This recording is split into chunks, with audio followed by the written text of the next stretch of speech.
This is Tom Scott's Podcast Express. Conversations about music, movies, politics, art, and a whole lot more with some of Tom's very special friends. Without further ado, here's Tom.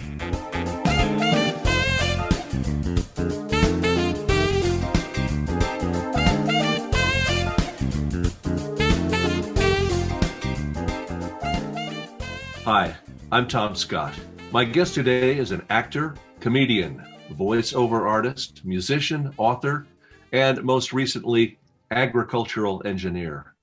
Born and raised in Chicago, he attended Southern Illinois University and graduated with a degree in speech and theater arts. He soon joined the legendary comedy theater troupe, Second City. He was cast in various small movie roles until joining the cast of Saturday Night Live for 3 years in the mid-'80s, and later joined as the newest member of the Blues Brothers Band. His acting career has been a roaring success. He spent 9 years as the star of his own sitcom, According to Jim. He has also appeared in dozens of motion pictures and TV shows in both comedic and dramatic roles. His voice can be heard on many animated shows as well as video games. His most recent television project is a show on the Discovery Channel entitled Growing Belushi, in which he chronicles his experiences as a real-life marijuana farmer. It is my pleasure to introduce a longtime friend, Jim Belushi. Welcome.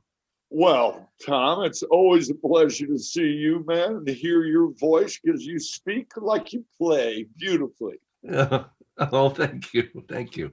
I didn't graduate in speech either, so go figure. I got lucky. I had to learn to speak. You just were born with it. Well, look, I want to start with a little bit of your background because you grew up in Chicago, which has certainly turned out a great deal of talented people in comedy and drama and every other way. Were you introduced to acting and music at an early age, or did you do other things in your youth? How did that work? Well, I was kind of a lost child in the house, middle child.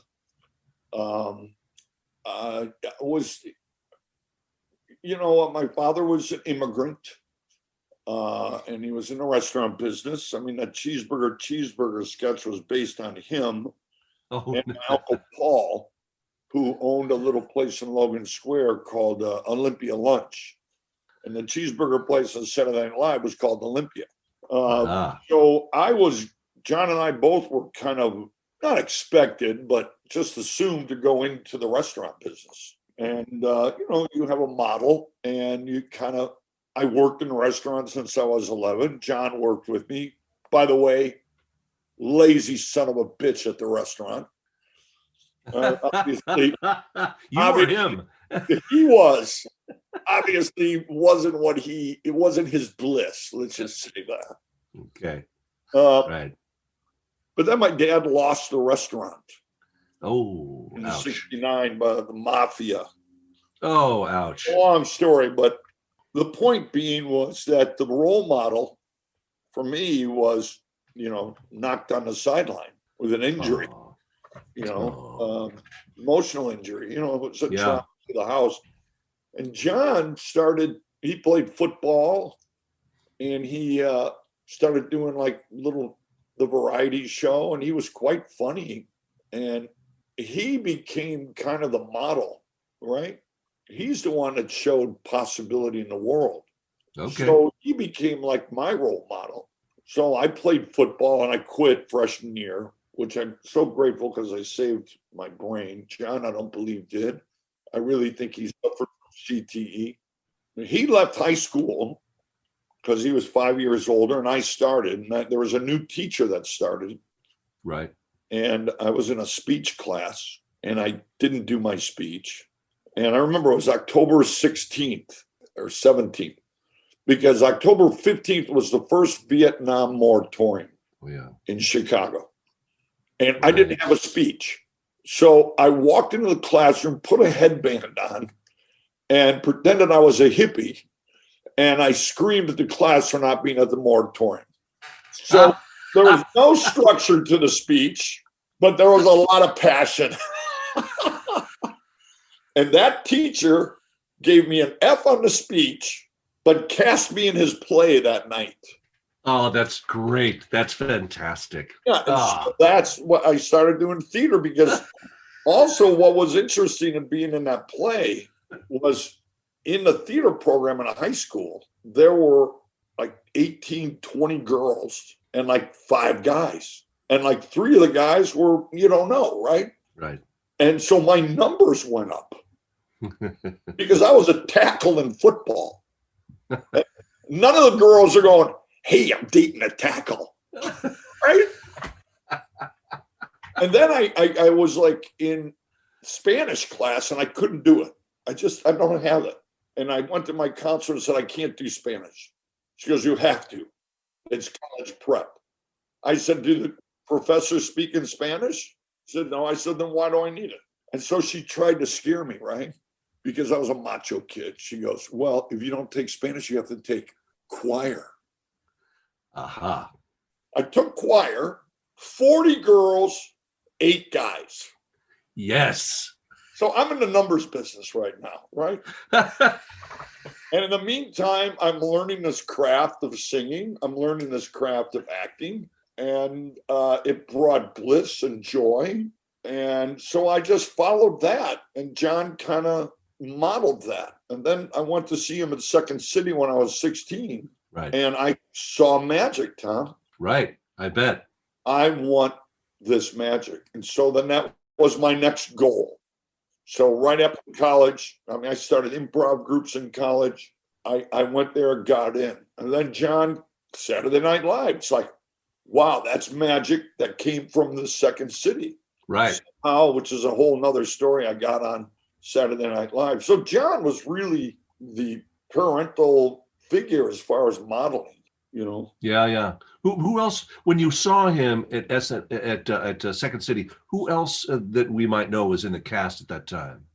When I saw the cast, it was John, Joe Flaherty, Harold Ramis, Jim Fisher, Judy Morgan, Eugenie Ross Lemmy, and Brian Doyle Murray. And then I just add that Brian Doyle Murray is Bill Murray's brother. This is, there was a little place called Willoughby's in Piper's Alley, and I would go see the show all the time. And I would go to the Willoughby's after, because that's where the kind of cast went. I kind of sat like a little brother. And Bill Murray was in there. And Billy was in the touring company, which is the lower company, right? Okay. And I was like, Billy, how can you do this Second City thing with your older brother in it? Doesn't it feel weird? I mean, how do you do it? He goes, just do it. And he gave me permission, not only to pursue Second City, but Saturday Night Live and taking over in the Blues Brothers like Danny asked me to do. So it was Billy who really kind of gave me permission to not worry about older brother, younger brother shit. Just do it. So I'm always grateful to Billy for that. Absolutely, man. What great advice that is, because we both know how many people have been hung up in like being in the shadow of either a famous parent or a famous sibling. I mean, it can be real tough if you let it get to you. We've seen that many times. Well, if you let people, if you care about what people say, and you do, it hurts. Right. But, nobody wanted me to do Saturday Night Live. Nobody. I remember Penny Marshall told me not to do it. Bernie Burlstein told me not to do it. They're going to rip you up, kid. They're going to tear you apart, kid. And I went, what do you mean? I'm a Second City actor. And they said that because they felt that you would be hung up in the John Shadows kind of thing. Yeah, and I would get criticized nationally, and the press would beat up at me, and people would resent it. And I went, I'm a fan of John. I'm a fan of the show. It's a natural progression as an improvisational actor. There's 5 people from Second City on that show. Any Second City actor, why am I pulling myself out of that pool? Because John was my brother. Well, he wasn't just your brother. He was the biggest star, blah, blah, blah. And I went, I don't care what they say. And I went and did it. And by the way, Tom, opposite happened. People were very gentle with me. The audience was like, okay, all right. Because they loved John so much, I think they were very empathetic or something, and they gave me an opportunity to learn. Awesome. Isn't that great? Wow. Yeah. Follow your bliss, pound through your fear. That's right. Well, I'd like to talk a little bit about the Blues Brothers and being a senior member, Jim, to you, if you'll pardon my pulling rank on you. Yeah. I just wanted to say quickly, I've told this story numerous times, but how I got in the band, I owe Tom Malone's wife at the time, because their first major gig as the Blues Brothers after the Saturday Night Live skit was opening for Steve Martin at the Universal Amphitheater. Yeah, man, I remember that show. I'm sitting next to Joe Cocker. Oh, really? Yeah, boy, the stars turned out for that, didn't they? Oh my Lord. You know, Jack Nicholson and on and on and on. Yeah. All those people were there. So I had heard about the show, and of course I knew a couple of guys in the band, Tom Malone, Bones Malone, and Lou Marini. And I thought, geez, it'd be great to get back there, not only with my buddy musicians, but like three of the hottest comics in show business. You know, I've always been a comic nut myself, a fan. And you got Steve Martin and John Belushi and Dan Aykroyd. Oh my God. Well, I didn't have to, because Tom Malone calls me about 2 weeks before and says, look, my wife is pregnant and we had to set a delivery date.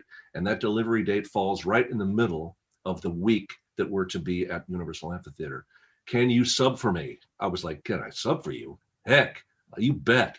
So Monday of this week, Monday through Saturday, I guess it was, week that the Blues Brothers opened for Steve Martin. I show up the first afternoon and meet John and Danny, and they were very nice. And of course, I felt like immediately one of the guys, as far as the musicians were concerned. They were all my buddies. They were pals. If I didn't know them, we became friends very quickly. Yeah. And so, sure enough, on Wednesday morning, Tom Malone's wife delivers the baby, has the delivery, and Tom gets on a plane, and he's going to make it for the Wednesday night show. And I find that out, and I think, well, okay, great. I'll just go down there and tell him how wonderful it was to be part of it, and I'll hand it back to him. And I get there, and Tom shows up, and your brother John comes up to me and says, Tom, I like having four horns. Just let's make it four horns. You're a blues brother. And at that point, I became a blues brother. Wow. I never knew that story. Yeah, that's totally the truth. Yeah. Man, that's cool. I must have done something right. I don't know what. It was magic, man. You caught the magic. That show was magic. Boy. You know what? That band, what I never forget was the Universal Amphitheater, which at that time was an open air amphitheater, it was summertime. And the place was packed every night, of course. And we had this opening 35-minute knock 'em dead show. And I always used to describe the audience as a trout crowd. And by that, I mean, everybody looking at the stage with their mouths open, like a trout on the hook, just in awe of this sound that was like coming straight at them. It was really great arrangements, man. Oh, absolutely. And, and Jordan and all the guys, it was so fun.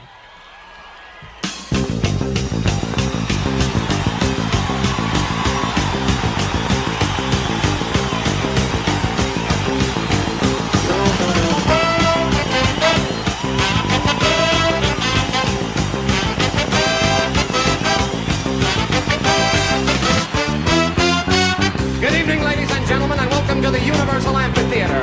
Well, here it is, the late 1970s, going on 1985. So much of the music we hear today is pre-programmed electronic disco. We never get a chance to hear master bluesmen practicing their craft anymore. By the year 2006, the music known today as the blues will exist only in the classical records department of your local public library. So tonight, ladies and gentlemen, while we still can, let us welcome from Rock Island, Illinois, the blues band of Joliet Jake and Elwood Blues, the Blues Brothers.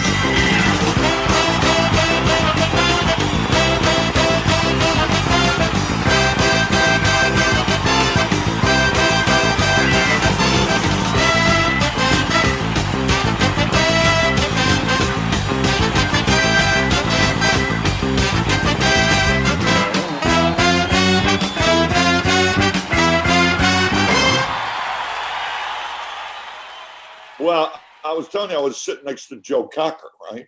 Wow. And he's not a talkative fellow, but, we introduced each other. And 2 songs into it, he turned to me and goes, "Oh, they're taking it seriously." And I told that story to Stephen Stills, right?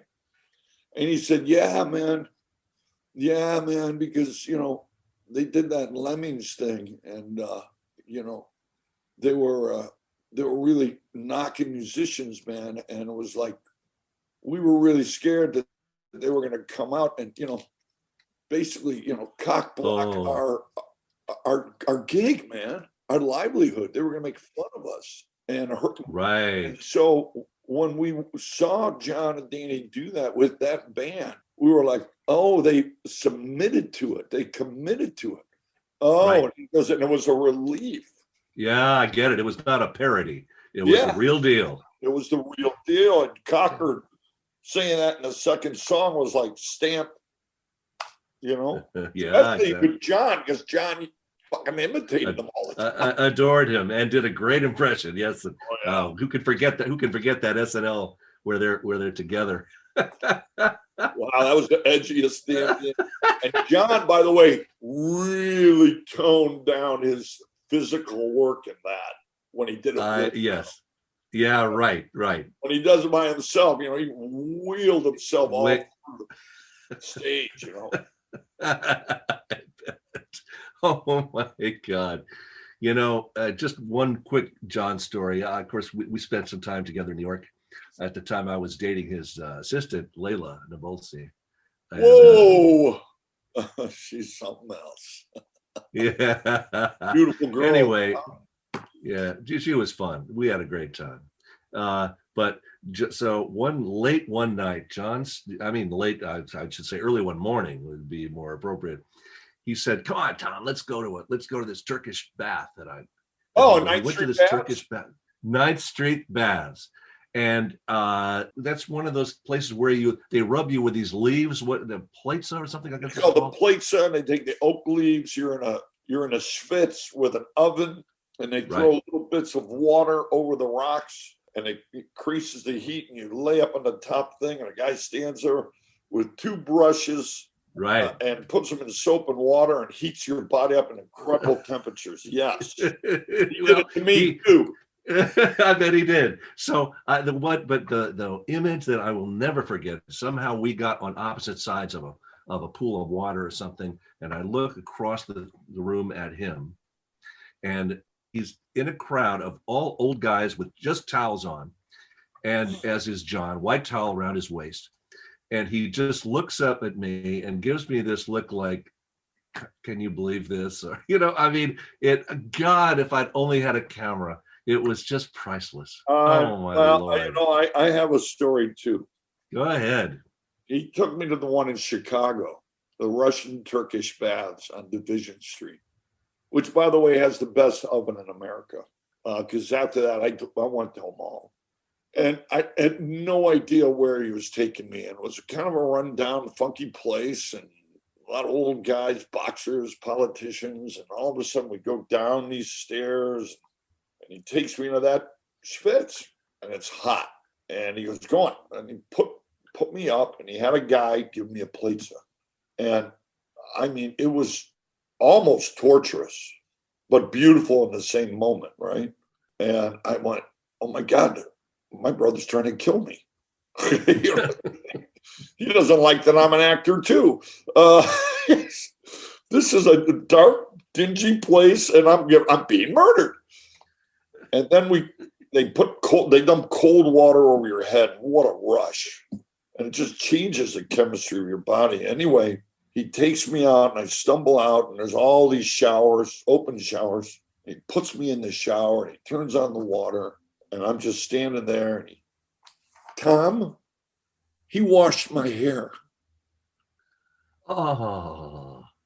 It was the sweetest thing. Oh, that's so I just sweet. stood there, and he put some shampoo, and he washed my hair. Here, gave me a bar of soap, and I washed myself. Then we went upstairs. We had a big steak, and he was ordering food. And he bought food for the table next to him because these guys were talking. And then we started to leave, and they got the bill, and it was $186, right? Back then, $186. I was making $206 a week at Second City. So it gives you a kind of a sense of it. Right. And John goes, you got any money? Got any money? So how many times have we heard that? I'd forgotten. I used to hear that all the time. Because they would never give John money. That's right. They wouldn't give him money because they didn't want to buy shit, right?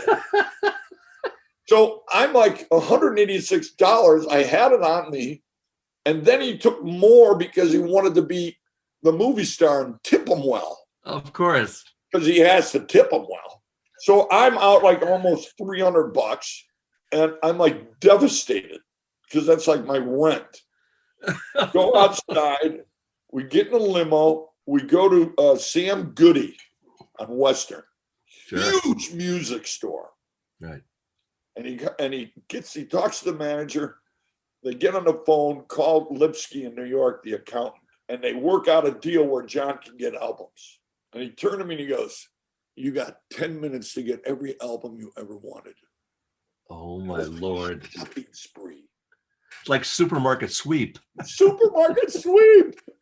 And by the way, we were there for an hour because John loved going through every album, looking, bitten blue. Sure. I mean, it was a beautiful day for me and him. It was a beautiful day. And I got my $300 back in albums.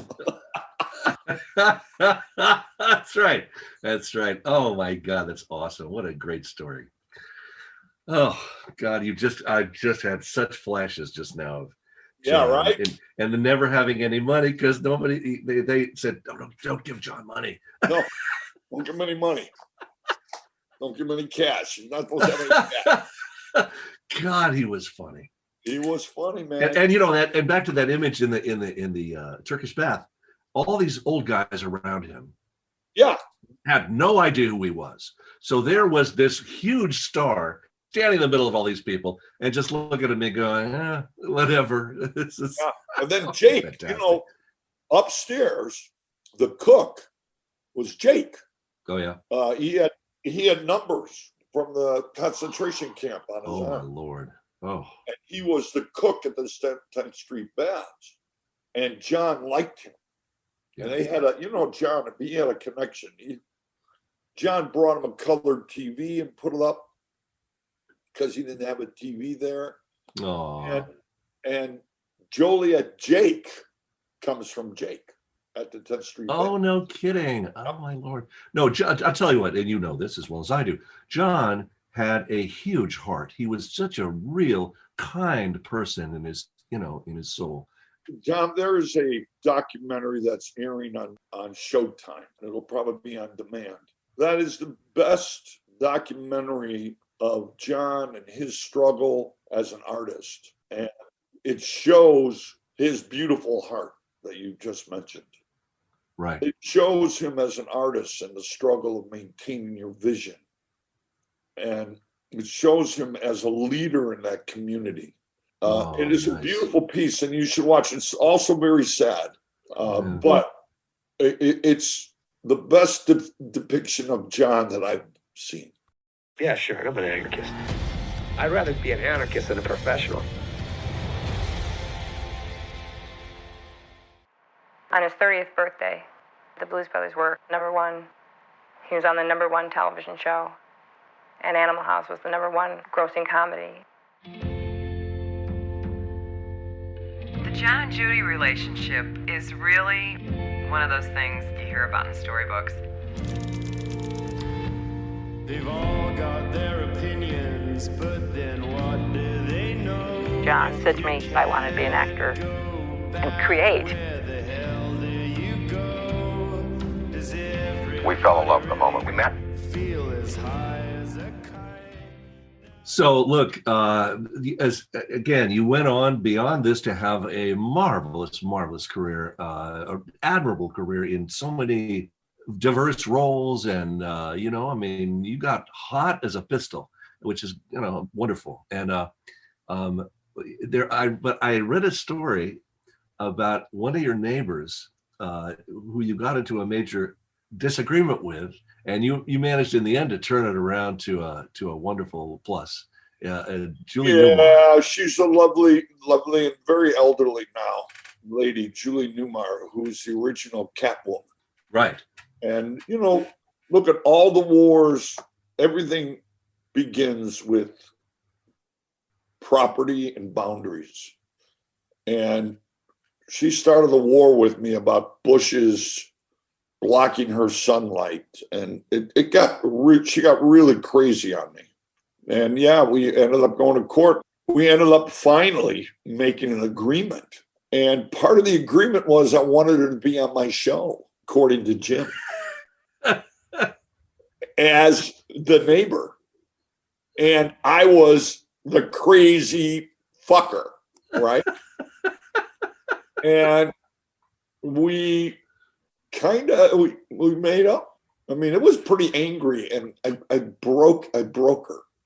She really has a good heart. She had an autistic child that she cared and loved and took very good care of. She was a beautiful spirit. Yeah. And she literally apologized to me later on. She goes, maybe I was jealous that you were, had this show. Oh, that's so, my God. That's touching. Yeah. And unfortunately, we got a lot of press around it. It's like I'm known for it, but. Oh, yeah. But it turned out I really try to find a positive way to heal that. And she reached over and we healed it. And she's still there. And I get little letters from her once in a while. Nice. The bushes are getting high. Yeah. So much for the sunlight. Yeah. And I went, you know what? She wants sunlight. Cut the bushes. and it was really about my pool equipment making too much noise. Oh, yeah. So I baffled them, and once in a while it makes a little noise, and I go and rebaffle. So what the hell? But anyway, I want to move on a little bit to just the idea that you've been so active in so many areas, and we'll talk about the most recent one in a minute. Was it difficult when you were in the throes of a very successful career, and you were doing Blues Brothers and acting and this, dramatic comedy and voiceovers and stuff? How did you juggle all of that? Was it easy for you? How did it work for you? Well, when you're a man who has a lot of grief, experienced a lot of traumas, the trauma of my dad losing his business, the trauma of John dying, the trauma of divorce, the trauma of being lonely as a child, as I felt, ignored. When you have all that stuff inside and you don't really deal with it very well or know how to deal with it, I mean, I've learned a lot since. You try to stay as busy as possible. I understand that. I'm moving from one thing to another all the time, like a little gypsy boy. If I'm not acting and I'm not singing and I'm not writing and I'm not directing, I'm not doing something, I'm pickpocketing and stealing watches. I am constantly doing something because I just don't want it to bubble up. No, you don't. No, I get it. So the answer to the question was necessary to be that busy. How's that? Exactly. That'll work. That'll work for me very well. Well, I want to move on now to your latest project, which at your suggestion, I took a look at it yesterday and watched it. There are 3 episodes out there, and it's a brand new show on Discovery Channel called Growing Belushi, about you having committed to becoming a pot farmer. Basically, you had land, you decided to go with a crop like that since the laws were getting more liberal and that it became a legal pursuit. And you are, and we've talked about this before. I watched the show. You're very into it. You are almost like you have a scientific knowledge of the plant and its possibilities, how to make it more of whatever you want it to be, actually. So talk about first about that decision to go into that business, and then we'll talk about the show. It was an accident, Tom. I had this beautiful property along the Rogue River, and the property behind me, 80-acre farm. I loved Becca and Charlie. They were neighbors, and we used to sit. That's up in Medford, is that right? Medford, Oregon? Outside of Medford, yeah. Outside of Medford, right. Medford Airport is like 15 minutes away, but I'm in a valley. Feels like you're in the middle of nowhere. You know, it's beautiful. River is 75 feet from my house. I built a house there. It was an old Elks picnic grounds. You know why I bought this? If you saw the show, they showed me this dilapidated picnic grounds that the Elks had, 13 acres. And the Elks were, you know, they drank themselves into old age, never recruited, and they just finally just sold it. And it's a long story about how I got it, but I eventually got it. But the reason I liked it, Tom, was when I walked on the property, it's not only by the river, it had a goddamn stage. Oh. I had a stage, I had a kitchen, I had a barbecue. I just needed a house, and I built a house on it. So it became, and I redid everything, but I kept the essence of it. And then the farm came up because Becca, my dear Becca, passed away, and she wanted me to have it and keep a life estate for Charlie. Charlie's still there. Take good care of Charlie for Becca. Right. And then I had 80 acres, and I didn't know if I wanted to grow corn or have cattle. And like I said in the show, cannabis became legal. And I went, well, it's the new agriculture. Right. And so I started it naively. I just opened the door, took another adventure. And then Danny introduced me to Captain Jack. Right. And then I met another guy, Jeffrey Iverson, out of Bend, who had great genetics, great terpene values in it. And they each grew 24 plants because we had a maximum of 48 for medical. And then the recreational license came, and we were able to grow 20,000 square feet. And I just kind of bumbled my way through it. But in the process, they taught me everything. I know everything from soil, irrigation. I mean, look, I keep the soil at 64 degrees temperature in order for the micronutrients to go into those small little roots to bring up the THC. I know the humidity level, the temperature levels. I know I prune them, I harvest them, I dry them, cure them, I trim them. We went through packaging. I've gone to every dispensary 3 or 4 times. I deliver it in Oregon. My cousin and I load up a Ford Explorer with 50 pounds of pots and joints, and we go to dispensary, and I'm in there signing it in and out. And I'm having a ball. But I grow it, I know it. And if I can tell this little story, it was a business, starting a new business. And I went to one dispensary, and there was lines outside to meet me, right?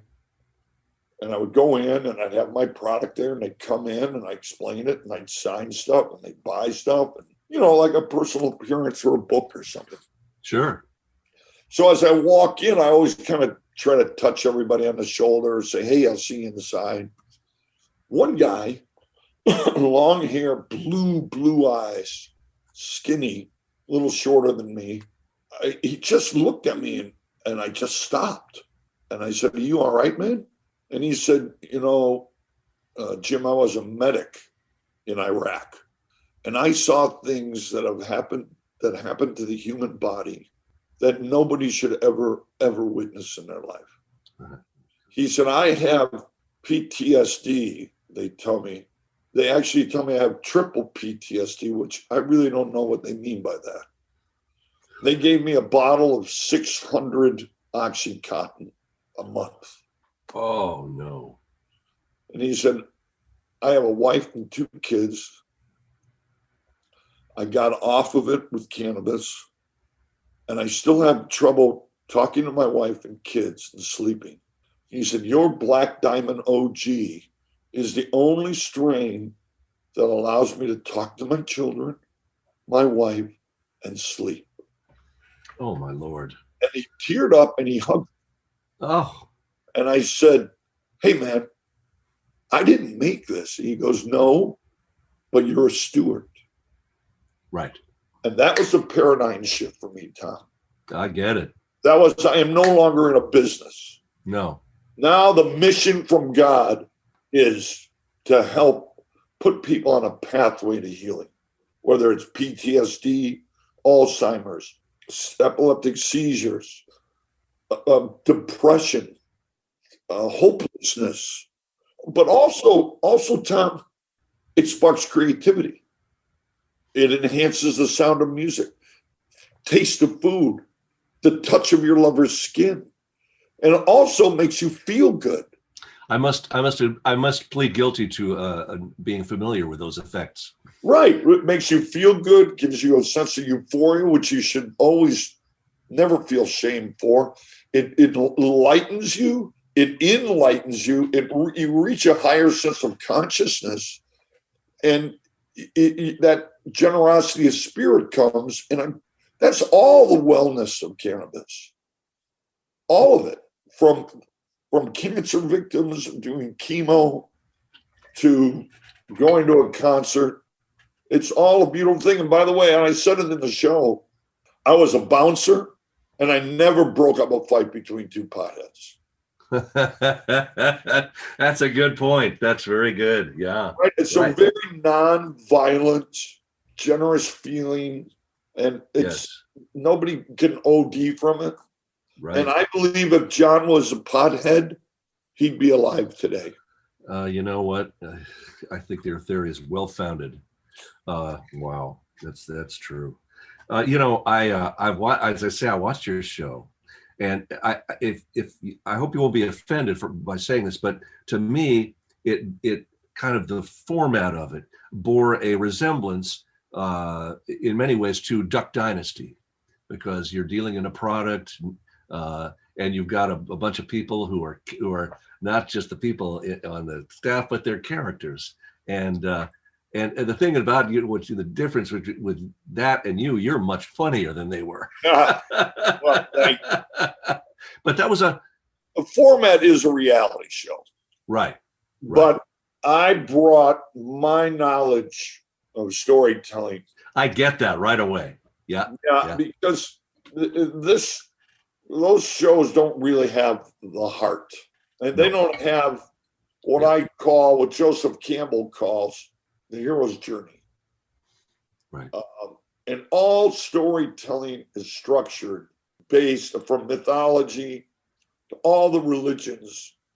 All the storytelling is based in the separation, the journey, the initiation, and returning back with the new knowledge, the new self. Right. So the show starts at the farm. We go on a journey to Danny. He gives us what you call the witch's broom, like in Wizard of Oz. Get the witch's broom and you can go home. And then Dorothy went on a journey. We go on a journey to Colombia. And in that journey, I find out about how I feel about John. Right. I talk about my parents. Right. And I come back, the last episode, home to tell the story. And I become a new man, because at the end I go, oh my God, I've refound my family, kind of like that veteran. And I have a new mission in life, a mission from God. And that is, we're going to help heal people. So it is different. It is different than Duck Dynasty, which is just kind of goofs. Yeah. But I do have some goofs on the show. Yes, you do. I think that's what made me think of it. Yeah, but also nobody's getting stoned on this show. This is not a stoner show. No, not at all, by the way. Yeah, let's make that clear. No, not at all. No, it's about raising the crop and all the other things associated with that.